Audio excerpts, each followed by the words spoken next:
Continuando con el desarrollo del curso de manejo por cosecha de los productos agrícolas, vamos a abordar el tema que se llama sistemas de enfriamiento, almacenamiento y transporte de frutas y hortalizas. Esta clase es un poco larga. Esperamos que entiendan los principios y que puedan extraer al máximo las cosas más interesantes que son claves para el buen manejo de las cadenas de frío y el almacenamiento y el mismo transporte durante el proceso de comercialización. Las bajas temperaturas y el enfriamiento es la principal herramienta para prolongar la vida de los productos hortofrutícolas, pero no solo porque mantienen la apariencia y porque detienen el crecimiento de hongos y bacterias que producen enfermedades, o porque mantienen las características del producto, sino porque además evita la pérdida en el producto de compuestos funcionales. Como se puede ver en esta diapositiva, en donde se muestra el contenido de clorofila, de ácido ascórbico y de carotenos en brócoli, como el uso de las temperaturas bajas, es decir, a 0 grados, permite evitar la degradación de estos productos.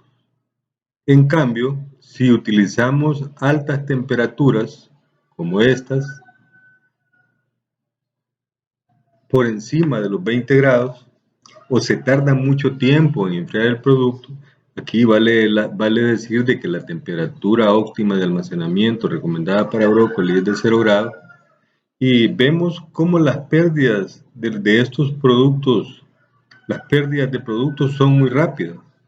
Son hasta 5 veces más rápidas en comparación al mismo compuesto almacenado a 0 grados. Es decir, los que se almacenan a temperatura más alta, los brócolis que se almacenaron a esas temperaturas más altas, se degradaron sus compuestos a una velocidad mayor, mientras que los que se almacenaron a 0 grados mantuvieron prácticamente estable la degradación en un periodo de 25 días. Lo mismo ocurrió en el caso de los carotenos y de los azúcares. Pero esto se debe a que los productos, una vez cosechados, siguen vivos y por lo tanto mantienen su actividad metabólica, siguen respirando, tienen reacciones de ablandamiento, bardeamientos, cambios de color, de degradación y síntesis, etc. Entonces, uno de los propósitos que se tienen en post cosecha para alargar la vida útil de un producto es tratar de ralentizar esas reacciones de manera de evitar la maduración o la senescencia del producto. Entonces, un proceso que es fundamental es aplicar bajas temperaturas. Aplicar bajas temperaturas de manera que la vida útil del producto aumente. Existe un concepto que se llama Q10, en donde se relaciona la disminución de esta temperatura, de la velocidad, mejor dicho, de las reacciones por cada 10 grados de disminución de temperatura. En términos generales, este valor anda entre 2 y 4 veces. Esto quiere decir que si se disminuye la temperatura, por ejemplo, en algunos casos donde se han hecho estudios con lechuga, se ha reducido de 20 grados a 10 grados, esa lechuga va a disminuir su metabolismo entre 2 a 4 veces en forma indirecta. La vida útil aumentaría entre 2 y 4 valores. Además, la baja temperatura permite reducir la pérdida de agua y la producción la pérdida de agua y también disminuye la producción de CO2 y etileno en ese producto.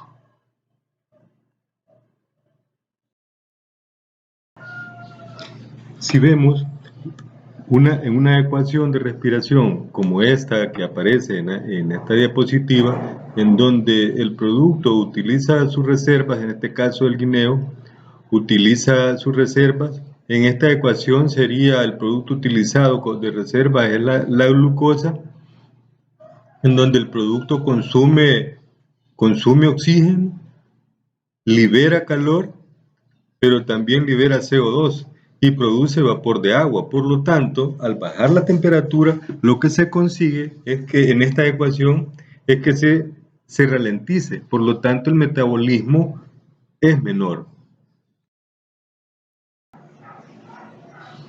En esta tabla vemos cómo las alcachofas si se mantienen a una temperatura a 17 grados, su metabolismo expresado en mililitros de dióxido de carbono andaría entre 70 y 140 mililitros de CO2 por kilogramo hora. Pero si a este mismo producto se le baja la temperatura a 0 grados, su metabolismo bajaría entre 20 y 35 mililitros de CO2 por kilogramo hora. Lo ideal entonces sería bajar la temperatura en la medida de lo posible. Pero no a todos los productos se les puede bajar la temperatura a 0 grados o dentro del rango de congelación. Hay productos que son sensibles a temperaturas cercanas a los 0 grados. Entonces hay una clasificación donde se diferencian prácticamente dos grupos. Los que se pueden almacenar a temperaturas cercanas a los 0 grados, como por ejemplo espárragos, ejotes, repollo, coliflor, apios, elotes, perejil, lechuga, entre otros, y otros grupos de hortalizas como las cuales se pueden almacenar a 0 grados. Pueden manifestar síntomas de daño por frío como manchas, depresiones en la epidermis del fruto, picados, etc. Pero en ambos casos, tanto en el grupo 1 como en el grupo 2, la idea es disminuir la temperatura de campo de 30 a 35 grados o más hasta llevarlas a temperaturas recomendadas de tal manera de disminuir la actividad metabólica del producto.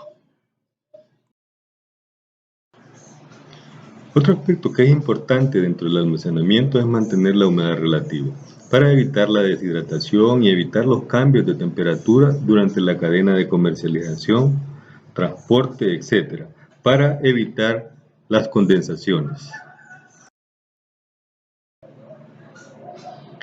En esta diapositiva vemos, por ejemplo, un caso de melones que han sido empacados en bolsas, como durante el enfriamiento a temperaturas bajas, esta atraviesa a través de esta perforación desde la cámara hacia adentro de la caja, haciendo que la bolsa se mantenga a baja temperatura. Pero como el producto dentro de la bolsa está caliente, el vapor de agua condensa al interior de la bolsa, lo cual hace que se formen pequeñas gotas que una vez que se acumulan humedecen la superficie del fruto, favoreciendo el crecimiento de patógenos. Aquí vemos la importancia de mantener la humedad relativa, para lo cual generalmente se utilizan bolsas perforadas para evitar la deshidratación, especialmente para productos que tienen una alta relación de superficie-volumen, como es en el caso de las hortalizas de hoja. Otro aspecto que es importante en relación a las temperaturas es que si bien los productos tienen rangos de temperaturas ideales, como por ejemplo todos los que se encuentran acá en la columna 1, que se pueden mantener entre 0 y 2 grados Celsius, en comparación a los de la columna 3, en donde la temperatura es más alta. Esto debería ser un punto de partida muy importante para la toma de decisiones en cuanto a saber con cuántas cámaras debo contar y a qué temperatura deben estar, cuál es la temperatura ideal para cada producto. Pero dentro de cada rango de temperaturas, por ejemplo, el de 0 a 2 grados, allí yo podría tener espárragos, apio, lechuga, pero también podría tener manzanas, kiwis, aguacates maduros, lo cual no es recomendable porque la fruta produce etileno y las hortalizas de hoja se vuelven amarillas en presencia del etileno. Un segundo criterio que se debería tener una vez definidas las temperaturas a las cuales voy o vamos a colocar los productos de acuerdo a las recomendaciones específicas es separar los productos que liberan etileno de los sensibles al etileno para evitar reacciones cruzadas. Aquí en esta tabla un poco para insistir en la temperatura.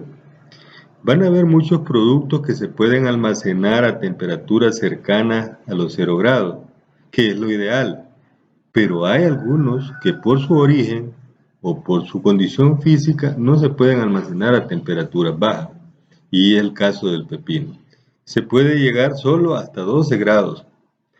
Por ejemplo, otro aspecto importante de mencionar es que el tomate, que si bien es cierto, los frutos que son verdes, cuando están en el estado de madurez verde maduro, son poco tolerantes al daño por frío. Por lo tanto, deben estar almacenados a una temperatura más alta, que para este caso es de 12 grados.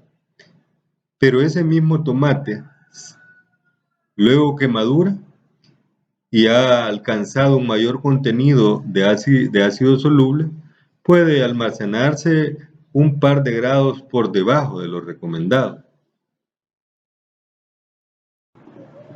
Sistemas de prerrefrigeración.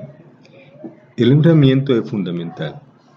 Entonces, ¿cómo podemos enfriar? Lo podemos hacer por aire, por agua fría, utilizando evaporación o por hielo. Para ello hay varios sistemas. Hay un sistema por cámara, que es un sistema poco recomendado y que se usa más que todo para productos que tienen metabolismo alto como zanahorias y papas, que tienen vida por cosecha larga. Y en aquellos productos que son muy sensibles, es decir, cuya vida por cosecha es bien corta, podemos utilizar aire forzado. También se puede utilizar agua fría, conocido también como hidrocooler. Además, podemos utilizar la evaporación, que consiste en remover el calor a través de la evaporación del agua superficial del producto, y además podemos utilizar el hielo en escamas como mecanismo para mantener temperaturas bajas para aquellos productos que se comercializan en supermercados. Continuamos con el enfriamiento por cámara. El enfriamiento por cámara se usa para productos con vida post cosecha larga, que toleran una lenta eliminación de calor y que no soportan el contacto con el agua.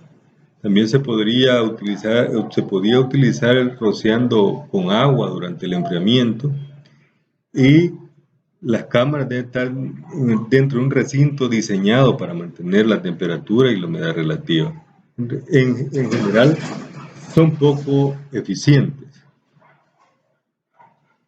El uso de cámaras, como dije anteriormente, es recomendado para productos que tienen vida por cosecha larga, puesto que el sistema es lento desde el punto de vista de enfriamiento, debido a que las cámaras son diseñadas para mantener temperatura baja de un producto que ya está frío. Por lo tanto, la capacidad de enfriamiento es baja y la velocidad de enfriamiento va a ser lenta. Por lo tanto, se corre riesgo de deshidratación si no se controla la humedad relativa.